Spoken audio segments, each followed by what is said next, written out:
আজকে রান্না করে দেখাবো খাসির মাংস দিয়ে ভুনা খিচুড়ি।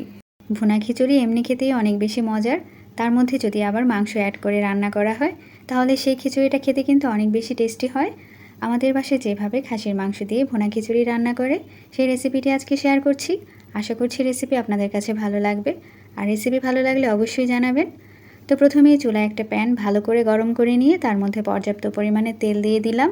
এবার দিয়ে দিচ্ছি পেঁয়াজটাকে এখন কিছুক্ষণ ভেজে নিব। রসুন দিয়ে দিচ্ছি 1 চা চামচ, এবার দিচ্ছি আদা 1 চা চামচ।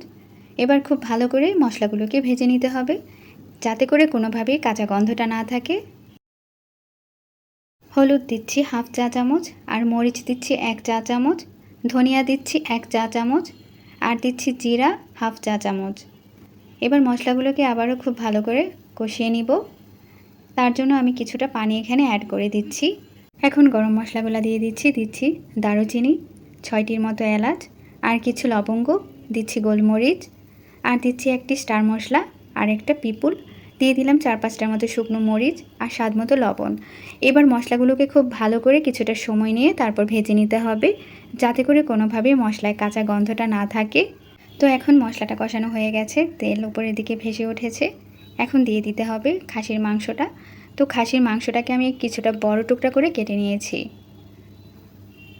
এবার খুব ভালো করে নেড়ে নিচ্ছি। এবার ঢাকনা দিয়ে ঢেকে মাংসটাকে কিছুক্ষণের জন্য রান্না করে নিব। আর আমি এখানে কোনো রকম বাড়তি পানি ব্যবহার করব না, শুধুমাত্র মশলা আর তেলের মধ্যে ভেজেই মাংসটাকে রান্না করে নিচ্ছি। তো মাংসটা রান্না করা প্রায় হয়ে গেছে।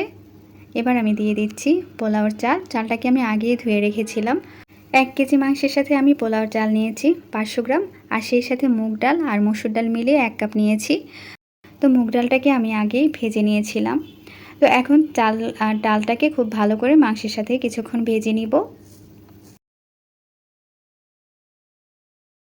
ফুটানো গরম পানি দিয়ে দিচ্ছি 1 লিটার, আরও 1 কাপ সাথে দিয়েছি। তো এখন খুব ভালো করে নেড়ে নিতে হবে।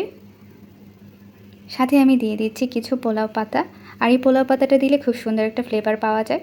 হাতের কাছে যদি পোলাও পাতাটা থাকে সেক্ষেত্রে দিতে পারেন, আর না থাকলে বাদ দিতে পারেন। তো এখন একটা ঢাকনা দিয়ে ঢেকে কিছুক্ষণ রান্না করে নিব। তো আঁচটা আমি বাড়িয়ে দিয়েছি প্রথমে, পরবর্তীতে আমি কমিয়ে দিয়েছি। আর এখন ফ্লেভারের জন্য দিয়ে দিচ্ছি কিছু আস্ত কাঁচামরিচ। যারা ঝাল খেতে পছন্দ করেন নিজেদের পছন্দ অনুযায়ী ঝালটা দিয়ে নেবেন।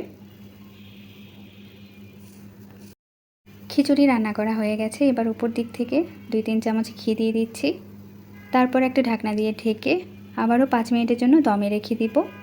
আসছে ঈদ বা অতিথি আপ্যায়নে সহজ রেসিপিতে এই খিচুড়িটা রান্না করে নিতে পারেন।